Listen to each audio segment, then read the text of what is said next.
ओम शांति। तो बहुत सारे प्रश्न आपके हमें मिले हैं। ओके, हेडफोन्स ओके या बहुत सारे प्रश्न आपके मिले हैं। तो दादी जी से मैंने पूछा, दादी आप थोड़ा क्लास कराएंगे फिर मैं प्रश्न पूछूं? तो दादी कहती नहीं, सीधा प्रश्न शुरू करो। तो मैं प्रश्नों से ही शुरू करते हैं। दादी, ये प्रश्न किसी ने पूछा है कि दादी आप बाबा को याद करते हैं और आप बाबा से सूक्ष्म वतन में भी मिलते हैं, तो बाबा की याद और बाबा से सूक्ष्म वतन में मिलना, इसमें कुछ अंतर है या क्या है? यानी क्या अंतर है? ये पहला प्रश्न है। बाबा से मिलने वतन में और याद में फ़र्क है। क्यों? वतन में जब हम मिलते हैं तो बाबा के वरदान ट्रांस द्वारा मिलन होता है, या बाबा हमको संदेश देता है सभी के प्रति। तो ट्रांस के वरदान द्वारा सब मिलना, सेवा सब उसमें होता है। और याद करना बाबा को, वो योग है। तो योग हमारे इस ब्राह्मण जीवन का पुरुषार्थ है, जिस पुरुषार्थ के अनुसार ही हमको बल भी मिलता है, फल भी मिलता है, या पद भी जो मिलेगा वो इस समय ब्राह्मण जीवन के पुरुषार्थ से मिलेगा। तो योग हमारी मेहनत है, हमारा पुरुषार्थ है, जिसका बल और फल जितना हम योग लगाते हैं उतना मिलता है। बाकी बाबा से मिलना करना जो ट्रांस का है वो वरदान है, और उस वरदान में हमको भी प्राप्ति तो होती है, ऐसे नहीं है प्राप्ति नहीं होती है। प्राप्ति ये होती है कि डायरेक्ट बाबा से जो वरदान मिलते हैं सभी के प्रति, मानो कोई भी बच्चों के प्रति बाबा डायरेक्शन देता है, तो वो डायरेक्शन पहले तो मैं सुनती हूँ, पीछे यहाँ सुनाती हूँ, तो उसका बल भी मिलता है। वैरायटी रीति से सभी बच्चों के क्वेश्चन का उत्तर बाबा देता है डायरेक्ट वहाँ, तो वो हमको बल मिलता है और सेवा का फल भी मिलता है, सहज पुरुषार्थ हो जाता है। लेकिन वो वरदान है और ये अपना पुरुषार्थ है। उस पुरुषार्थ के अनुसार हम भविष्य भी बना रहे हैं और भविष्य के साथ वर्तमान पहले बन रहा है। तो समझा आपने कि योग का अलग अनुभव है और बाबा से मिलने का अलग अनुभव है। दादी, किसी ने पूछा है कि बाप दादा आपके तन में आते हैं तो आपको उस समय क्या फीलिंग होती है? शुरू से ही जब बाबा का आना शुरू हुआ तो बाबा, साकार बाबा के संस्कार होने के बाद हम तो वैसे ही भोग लगाने बैठे हैं, क्योंकि हमारे ब्राह्मण परिवार का ये नियम है कि जो भी शरीर छोड़ता है उनको 13 दिन उसका भोग लगता है। पहले दिन ज़रूर लगता है, जब शरीर का संस्कार हो जाता है तो सभी तैयार होकर पहले भोग लगाते हैं। रोज़ भी क्लास में कुछ न कुछ 13 दिन उसके प्रति भोग रखते हैं, थोड़ा सा ही, जो उस आत्मा को स्वीकार कराते हैं। तो बाबा के संस्कार के बाद हम भोग लगाने के लिए बैठी थी, लेकिन बाबा को आना है ये मुझे भी पता नहीं था, और बाबा का पाठ चलना है ये भी पता नहीं था। जैसे क्वेश्चन सभी के थे, क्योंकि अचानक बाबा का हुआ था तो सबके मन में ये क्वेश्चन थे। तो बाबा अव्यक्त हो गया तो सेंटर कैसे चलेंगे, मुरली कैसे मिलेंगी, और डायरेक्शन कौन देगा, ये सब के क्वेश्चन थे, हमारे भी क्वेश्चन थे। लेकिन जब भोग लगाने बैठे थे तो अचानक उसी दिन बाबा आया था। ये जो पाठ हमारा शुरू हुआ उसी दिन बाबा अचानक आया था, और उसी दिन ही मैं समझती हूँ सारे क्वेश्चंस का उत्तर दिया था। तो सभी के मन में जो दुविधाएं थी ना, क्या होगा कैसे होगा, तो वो बाबा ने सभी उत्तर देने थे, क्योंकि बच्चों के क्वेश्चन चलेंगे तो थे तो ऐसे ही ना, क्या क्यों, इसीलिए बाबा ने फौरन ही स्टॉप करने के लिए आए थे। तो पहले दिन से हमें ये अनुभव है कि जितना समय बाबा हमारे बॉडी में, शरीर में आते हैं, यूज़ करते हैं हमारी बॉडी, उतना समय मेरे को कुछ पता नहीं होता है। आत्मा तो मेरी यहाँ ही होती है शरीर में, क्योंकि आत्मा अगर 4-4 घंटा निकल जाए तो प्रवेश होना मुश्किल है। इसीलिए होती तो आत्मा हमारी इसी शरीर में ही है, लेकिन हमारा कॉन्शियसनेस, मैं गुलजार हूँ, ये कॉन्शियसनेस जो है वो मर्ज होती है।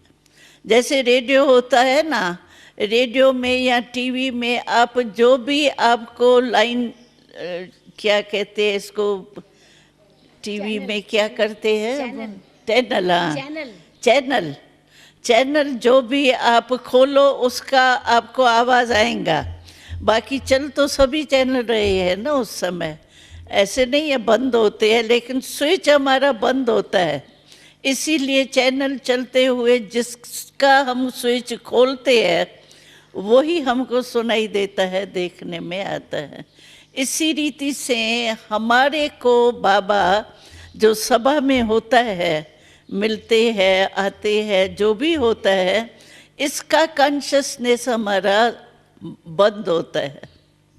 लेकिन मेरी क्या स्टेज होती है, इतना समय मैं अपने को बिल्कुल ऐसी मीठी साइलेंस में अनुभव करती हूँ।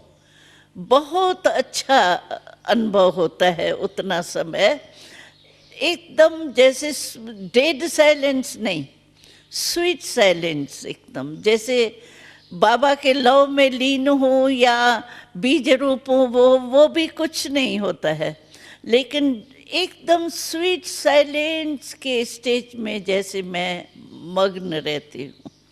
इसीलिए मुझे लौट के आने में थकावट नहीं लगती है, क्योंकि मैं तो बहुत अच्छी स्टेज से लौटती हूँ।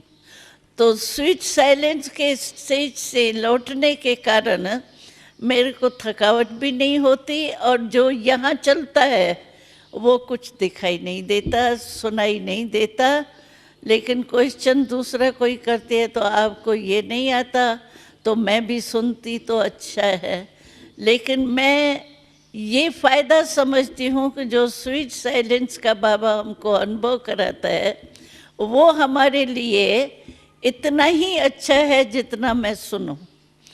और सेवा होती है मेरे शरीर द्वारा, उसकी खुशी और दुआएं जो है उसमें मैं संतुष्ट हूँ, मुझे क्वेश्चन नहीं उठता है। मैं समझती हूँ आप समझ गए होंगे अनुभव दादी का, कैसे बाबा आते हैं। अब किसी ने फिर प्रश्न किया है कि दादी आपका मन सदा शांत रहता है, आप कभी ज़्यादा सोचते नहीं हैं, तो इसका सीक्रेट क्या है? आप निरसंकल्प रहते हैं, तो आप उसके लिए क्या पुरुषार्थ करते हैं या अपने आप रहते हैं? उसका सीक्रेट बताइए। निरसंकल्प, कुछ एक्स्ट्रा नहीं सोचते हैं, ज़रूरत के से ज़्यादा, उसका आप सीक्रेट बताइए। वैसे क्या है कि शुरू से लेके वैसे कुछ लास्ट जन्म के संस्कार भी कहेंगे, लेकिन संस्कार को भी बल तो चाहिए ना। तो इसीलिए शुरू से लेके जो हमारी लाइफ रही है ना, तो बचपन में ही मुझे ट्रांस का अनुभव हुआ है। तो ट्रांस में जो है वो आपको मालूम ही है कि इस दुनिया या संकल्प वंकल्प जो भी होती है मन बुद्धि का, स्मृति तो रहती नहीं है, ट्रांस में तो खो जाते हैं ना। तो मैं समझती हूँ ये मेरे को जो बचपन से, क्योंकि पाकिस्तान से लेके सूक्ष्म वतन का जो पार्ट है, पहले सूक्ष्म वतन का साक्षात्कार नहीं होता था, सिर्फ वैकुंठ का होता था। डांस है, सतयुग में जन्म कैसे होगा, शादियाँ कैसे होंगी, ये मतलब ये बहुत देखते थे सतयुग का। ये सूक्ष्म वतन मूल वतन की स्पष्टीकरण नहीं थी।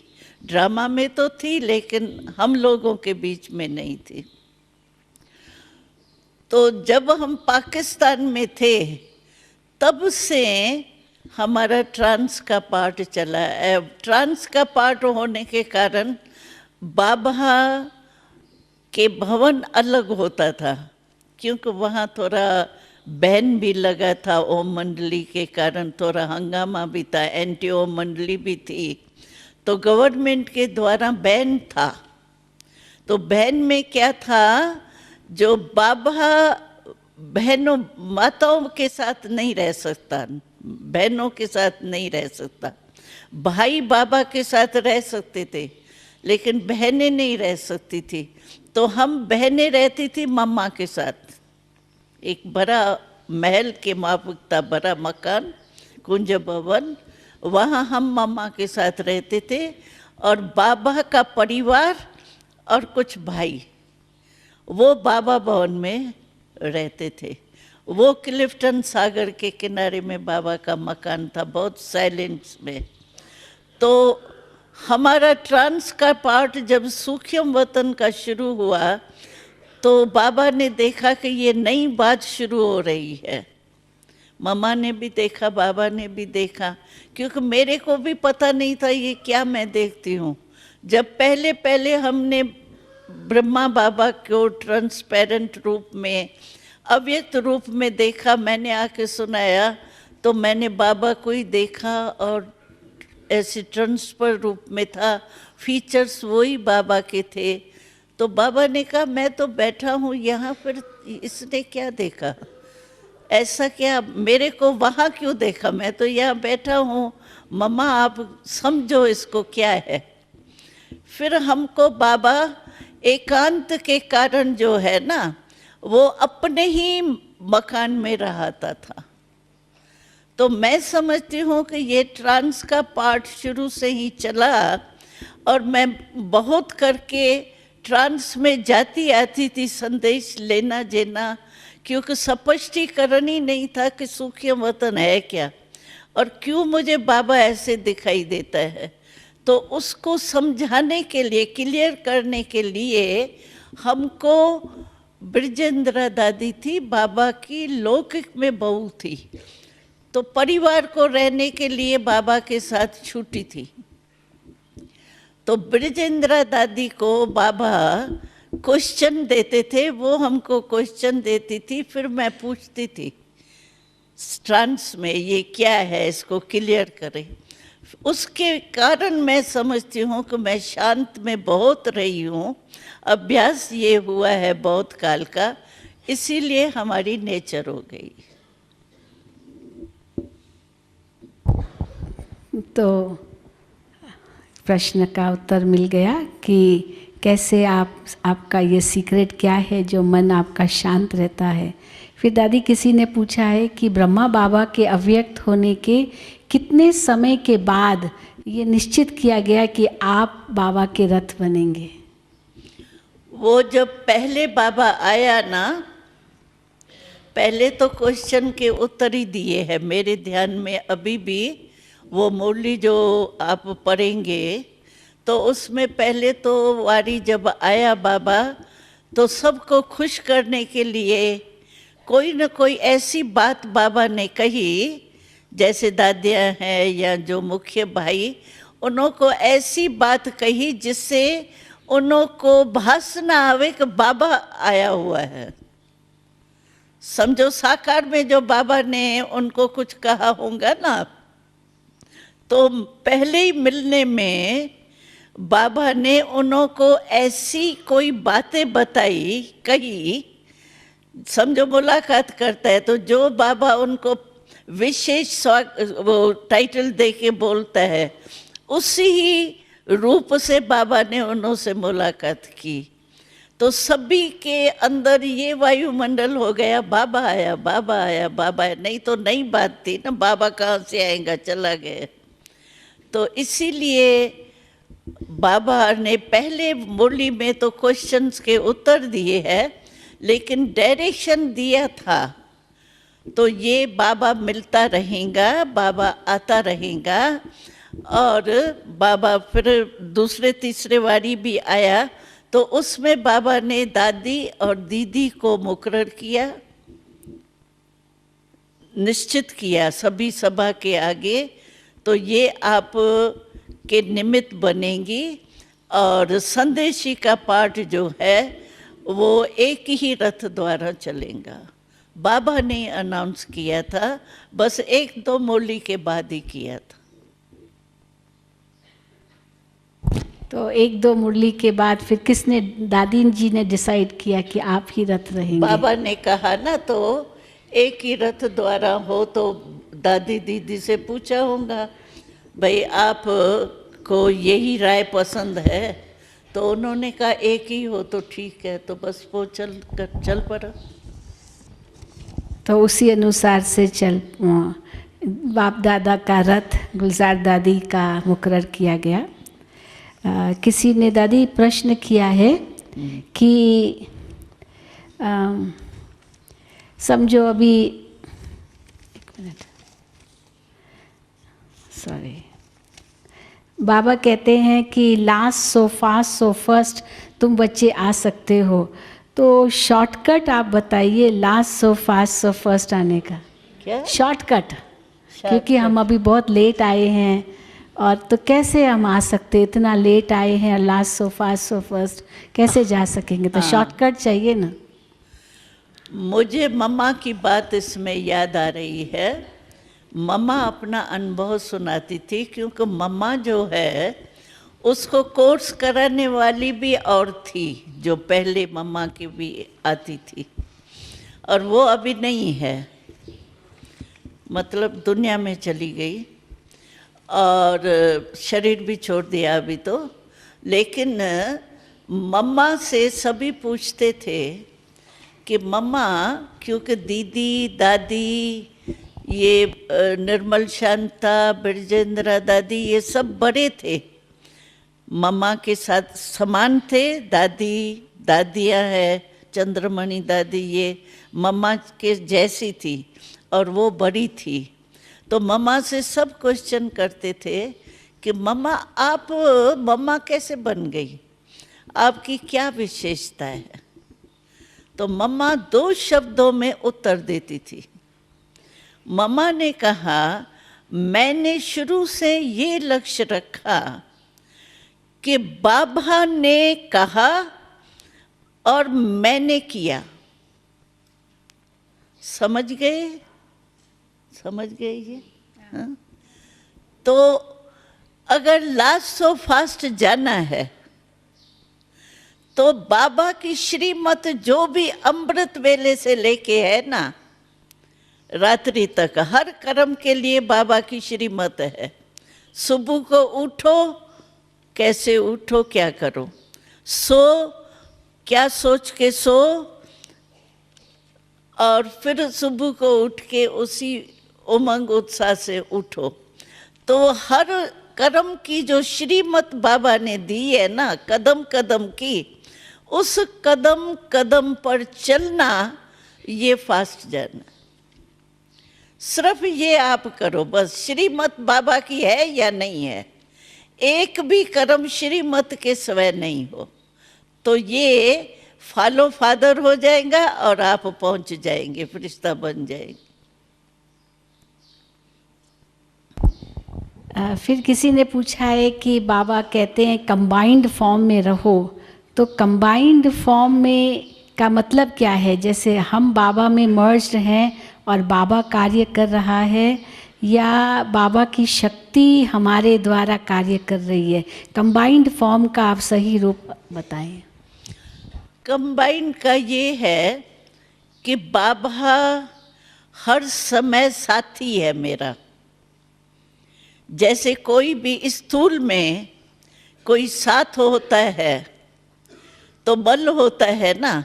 जैसे मानो नारी है, नारी रात्रि को अंधेरे में अकेली जाएंगी तो डरेंगी, लेकिन कोई बॉडीगार्ड साथ में होगा तो नहीं डरेंगी, क्योंकि साथी साथ में बहादुर है। इसी रीति से बाबा का साथ कंबाइंड माना बाबा सदा मेरे साथ है, साथी है। हर कदम में बाबा मेरे साथी है, साथ है।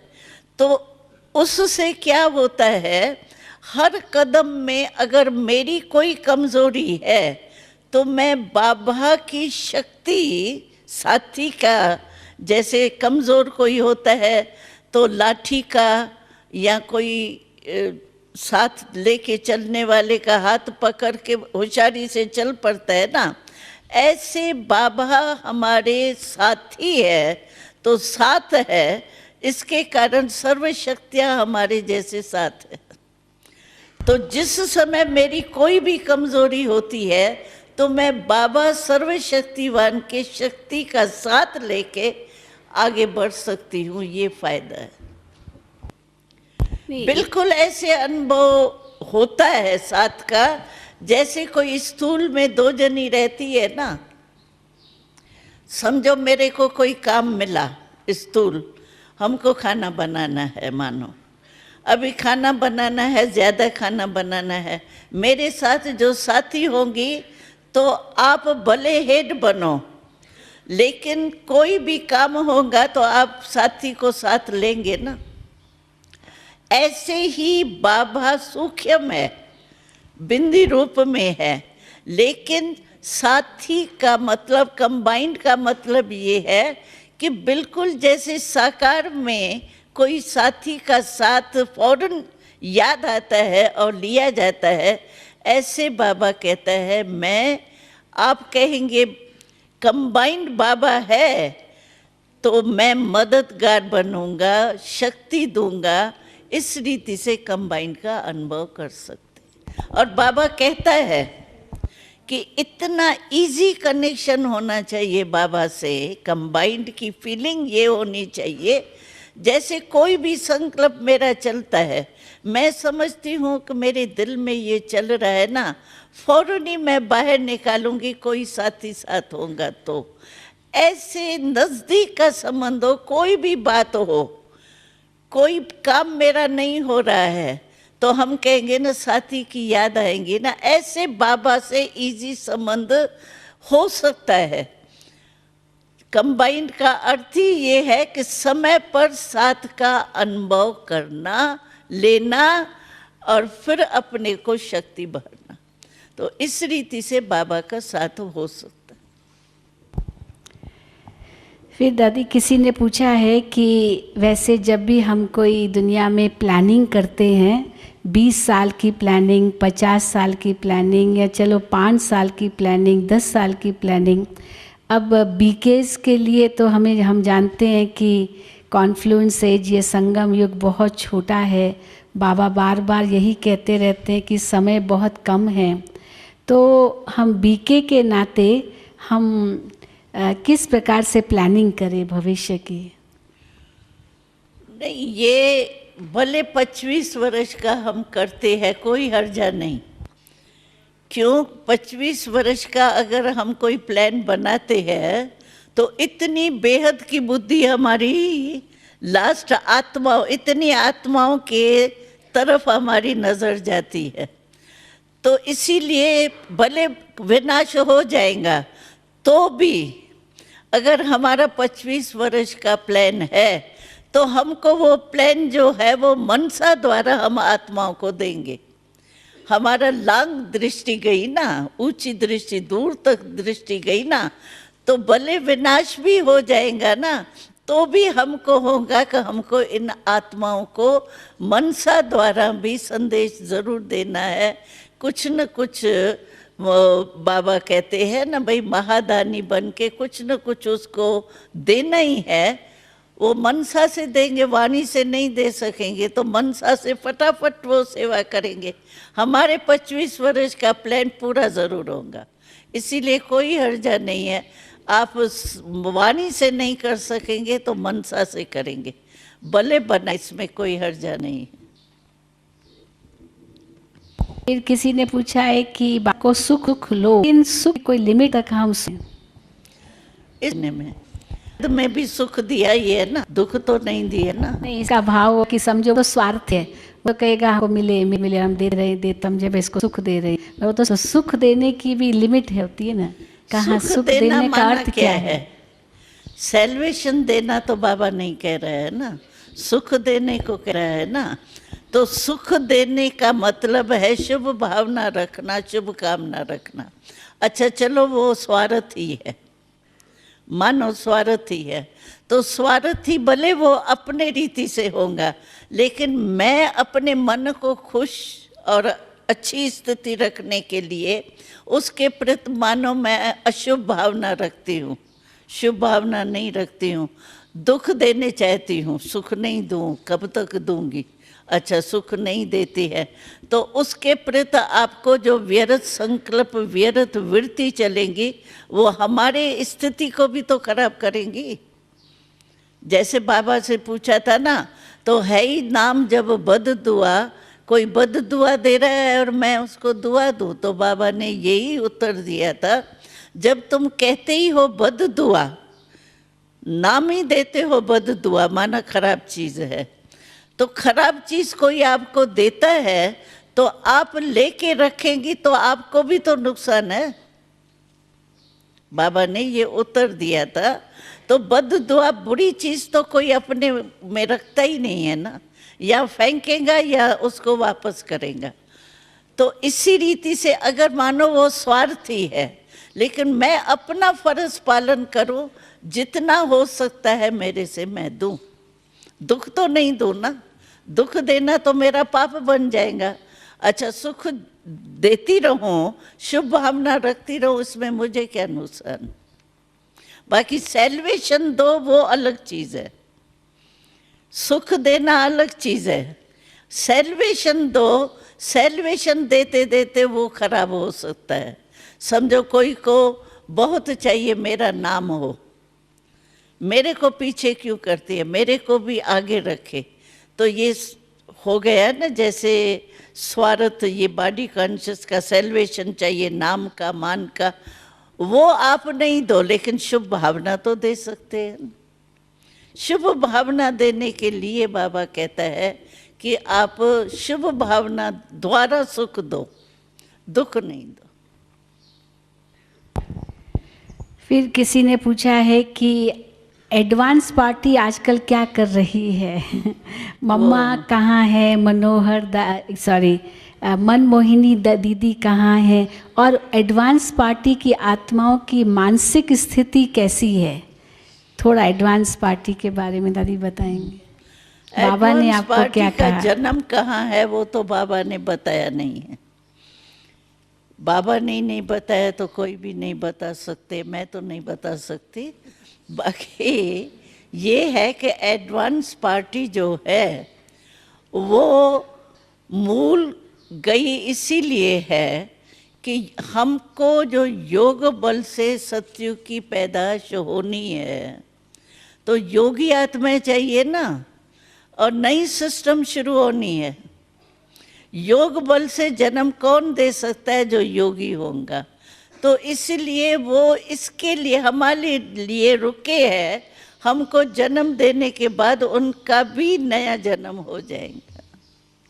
इसी के कारण इस काम के लिए रुके हुए। मानसिक स्थिति बहुत अच्छी, जैसे मानो छोटे बच्चे हैं या बड़े हैं तो ऐसे ही घरों में रहते हैं जो वो उन्हों को साक्षात देवी और देवताओं के रूप में उन्हों को, माँ बाप को, संबंधियों को अनुभव होता है। वैसे सूरत नहीं है देवताओं की जैसे मंदिरों में है, लेकिन जो भी एडवांस पार्टी में विशेष आत्माएं गए हैं उन्हों की स्थिति इतनी दिव्य गुण और ज्ञान के बल वाली है, इमर्ज नहीं है ज्ञान, इमर्ज नहीं है मधुबन से हम आए हैं एडवांस पार्टी में, परंतु उन्हों की जो अंदर की पुरुषार्थ की स्थिति है वो अभी तक भी उन्हों की है, दिव्य गुणधारी। और ऐसे जैसे एकदम नैन भी उनके जैसे देवताओं जैसे, मुख में जैसे मुस्कुराहट होती है, जो बाबा कहते हैं वो प्रैक्टिकल लाइफ है उन्हों की, जो संबंधियों को, मित्र संबंधियों को, साथियों को फीलिंग अच्छी है उन्हों की कि हमारे को जैसे भगवान ने एक दिव्य विभूति भेजी है, ऐसी फीलिंग है उनके संबंधियों की। और जो जिसके भी कनेक्शन में आते हैं तो जैसे नहीं कोई में विशेषता होती है, बड़े हो गए, कोई भी कारोबार में जैसे कोई का नहीं दिखाई देता है तो इसका दिमाग बहुत अच्छा है, इसकी जजमेंट बहुत अच्छी है, इसकी राय बहुत अच्छी है। इसी रीति से सब वहाँ जो भी एडवांस पार्टी वाले गए हैं उन्हों द्वारा लोगों को ये फीलिंग आती है और वो ऐसे ही माँ बाप संबंधी समझते हैं जैसे देवता हमारे घर में आ गए। फिर दादी किसी ने पूछा है कि खास करके अभी ये इतने नेचुरल कैलामिटीज़ हो रहे हैं, कल रात को भी इतना बड़ा भूकंप आया है, कहते 2-3 हज़ार तो मर गए होंगे इंडोनेशिया में।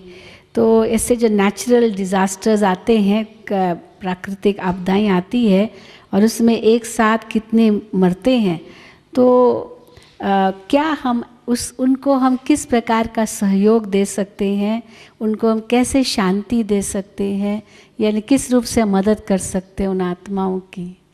वो तो योग से ही कर सकते हैं। योग बल हमारा इतना होना चाहिए क्योंकि हम कोई एक आत्मा को सामने रख कर के सकाश नहीं देते हैं। बाबा जो कहते हैं आप सेवा करो, मनसा सेवा करो, तो हम एक आत्मा के सामने शिकल रख करके तो नहीं करते हैं ना, विश्व की सेवा करते हैं तो आत्माओं को ही सामने रखते हैं। इसी रीति से हम योग द्वारा सुख, हमारे में सुख की जमा होगा स्टॉक, तो हम दूसरे को योग बल द्वारा, सकाश द्वारा, वाइब्रेशन द्वारा वो दे सकते हैं।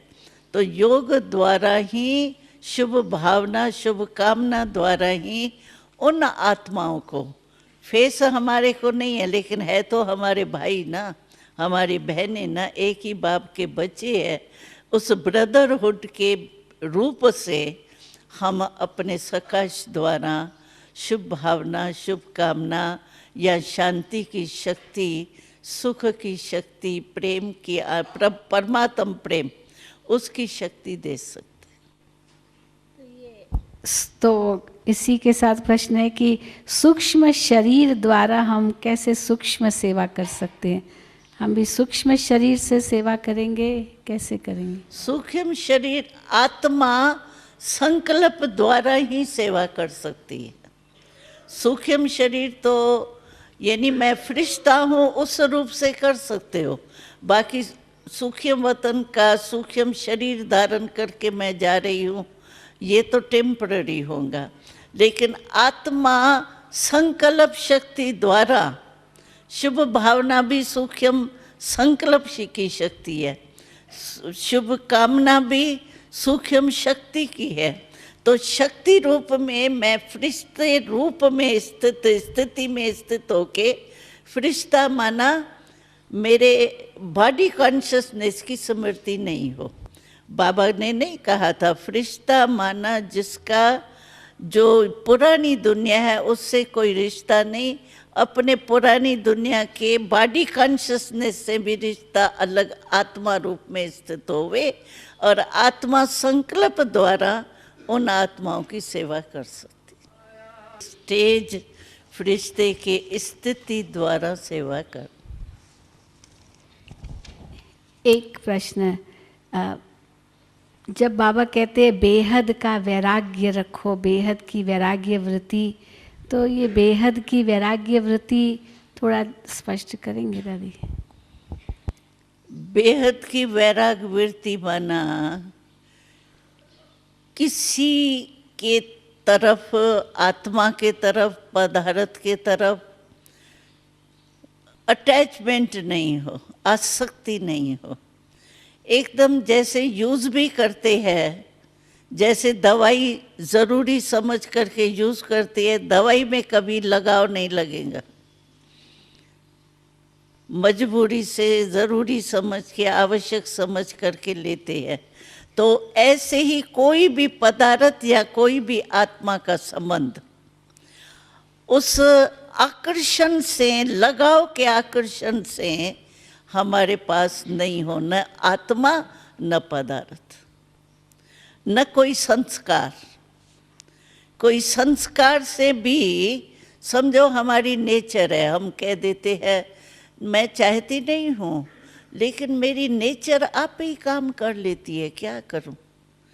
लेकिन नेचर है तो पुरानी ना, और पुरानी नेचर जब हम कहते हैं हम मरजीवा बन गए, ब्राह्मण बन गए, तो शूद्रपन के संस्कार भी तो मर गए या संस्कार बच गए और मैं ब्राह्मण शूद्र से ब्राह्मण बन गई?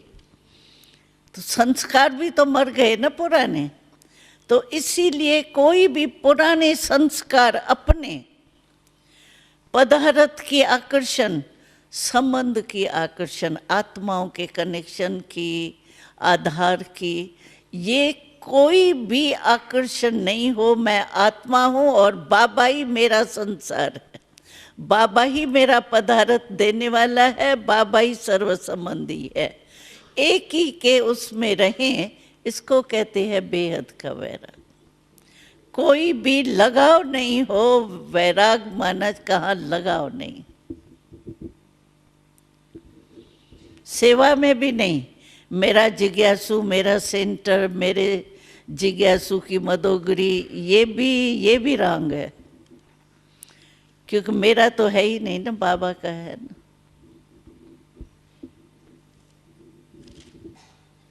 दो तीन ने अमृत वेले के बारे में प्रश्न पूछा है कि दादी आप अमृत वेले में क्या अनुभव करते हैं? क्या हमें भी ज्ञान का मनन करना चाहिए या उस समय हमको केवल मनसा दान करना चाहिए या केवल बाबा मनसा दान, मनसा दान करना है या बाबा से बातें करनी है या ज्ञान का मनन करना है? तो अमृत वेला आप अपना अनुभव सुनाएं तो हम उस प्रकार करेंगे। नहीं, अमृत वेला जो है वो मनन के लिए नहीं है। अगर हमारा कोई व्यर्थ संकल्प चलता है, मानो कोई अगले जन्म का कुछ किया हुआ होता है, कोई समस्या आई हुई होती है या कोई ऐसी बात हमारे से हो जाती है जो सोने के बाद भी वो आत्मा में समाया हुआ होता है, तो कभी व्यर्थ संकल्प आ जाते हैं या सेवा के संकल्प ज़्यादा चलते हैं। ऐसा किया था, ये क्यों नहीं हुआ, सफलता नहीं हुई, क्या है, कैसा है। तो बाबा कहते हैं जिस टाइम जो करना है ना, उस समय वो ही काम करना चाहिए। समझो सेवा उस समय नहीं ज़रूरी है, या व्यर्थ संकल्प उस समय करेंगे तो सारा टाइम भी वेस्ट उसमें चला जाएगा। उस समय हमारी स्टेज है, मैं बाबा से करंट लेके आत्मा रूप में पहले स्थित हो जाए, मैं आत्मा हूँ और बाबा से कनेक्शन जुटा हुआ है और बाबा से जो शक्ति मिल रही है वो ऑटोमेटिकली हमारी फैल रही है। मैं दे रही हूँ, नहीं दे रही हूँ, ये संकल्प भी नहीं। नेचुरल है। लाइट हाउस जो होता है वो सोचता है कि मैं लाइट दे रहा हूँ, ऑटोमेटिकली लाइट हाउस है, वो लाइट उसकी फैलेंगी। तो बाबा से मैं शक्ति ले रही हूँ और शक्ति के वायुमंडल में शक्ति जा रही है।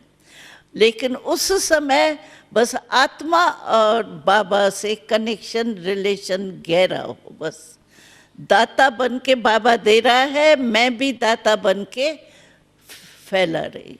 बस ये स्टेज होनी चाहिए। बाकी अगर मानो कोई आपका व्यर्थ संकल्प चलता है, उसको मिटाने के लिए आप मनन जरूर करो, क्योंकि व्यर्थ संकल्प इतना फास्ट होता है जो ब्रेक नहीं आती है जल्दी, और संकल्प को मिटाने के लिए संकल्प ही चाहिए। व्यर्थ संकल्प को मिटाने के लिए आपको मनन शक्ति यानी शुद्ध संकल्प करके उसको मिटाना है। जैसे अंधकार होता है तो हम स्विच ऑन करते हैं ना, तो रोशनी हो जाती है। ऐसे संकल्प व्यर्थ को मिटाने के लिए आप कोई वरदान या मुरली की कोई पॉइंट मनन करते हो, वो भले करो, उससे सिर्फ वो मिट जावे व्यर्थ संकल्प, जगह भर जावे। शुद्ध संकल्प की जगह बढ़ने से व्यर्थ संकल्प खत्म हो जावे। बाकी वैसे जो है वो हमको संकल्प वहाँ उस समय ये व्यर्थ या कोई शुभ मनन करने की आवश्यकता नहीं है। अमृत वेला हमको खुद बल भर के देने की बात है। जितना हम कनेक्शन खुद में भरेंगे ना, उतना ऑटोमेटिकली हमारा फैलेगा। रोहरियान करने की भी ज़रूरत नहीं है। बाबा देख ही रहा है, बच्ची बहुत अच्छा बैठी है, कनेक्शन लगा हुआ है, सकाश मिल रही है। रोहरियान करने की व्यर्थ संकल्प है या स्थिति टिकती नहीं है, उसके लिए ये दूसरा साधन है रोहरियान मनन। ये सेकंड स्टेज है। 4 स्टेज है ना। पहली स्टेज है बस आत्मा परमात्मा में लीन हो गई, माना लव में लीन हो गई, शक्तियाँ लेने में ही लीन हो गई, बिजी हो गई। लेकिन अगर वो नहीं स्टेज बनती है हमारी, तो सेकंड स्टेज है, फिर रोहरियान है, मनन है, ये सब सेकंड थर्ड स्टेज है। फर्स्ट स्टेज वो है।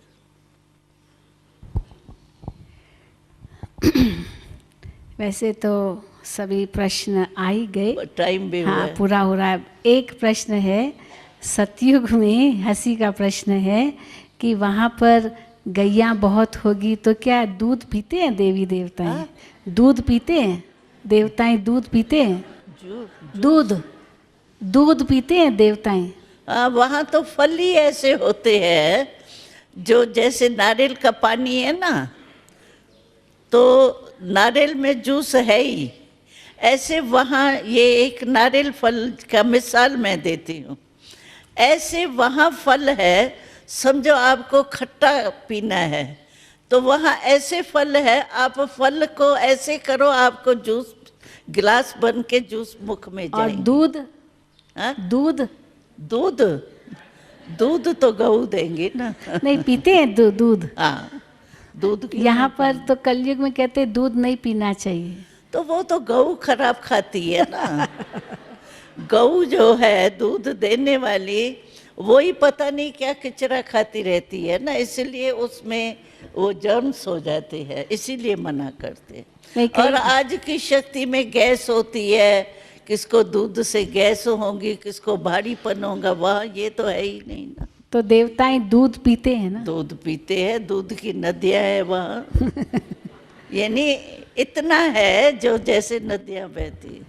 तो वहाँ पर पकवान भी खाते होंगे, तली हुई चीजें ये खाते हैं? तली हुई चीज नहीं है, बेकिंग का है, बेक की हुई चीज है। और वहाँ सोलर सिस्टम है, ये नहीं है लाइट, ये क्या आग को जलाने तो की भोजन पकाते हैं वहाँ? बेक करते हैं। अच्छा, घी तेल नहीं यूज करेंगे? घी तेल नहीं यूज करेंगे? नहीं, घी तेल नहीं है। बटर तो होगा ना, बटर चीज है। और मक्खन दूध ये चीज यूज मक्खन दूध घी तो होगा ना? हाँ, घी हाँ। तो बनाते तो होंगे भोजन। लेकिन वहाँ ये चिकना बिकनापन इतना है नहीं। बेक किया हुआ और सोलर सिस्टम है।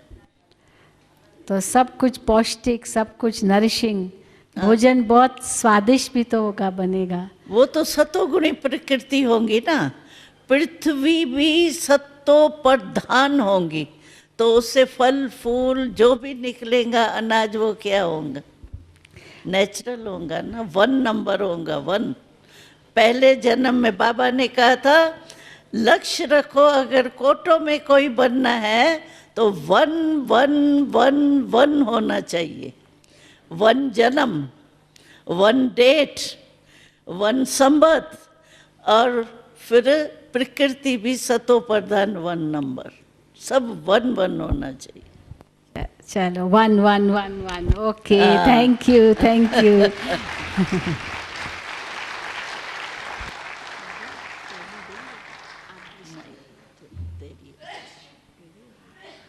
मैंने पहले दी थी।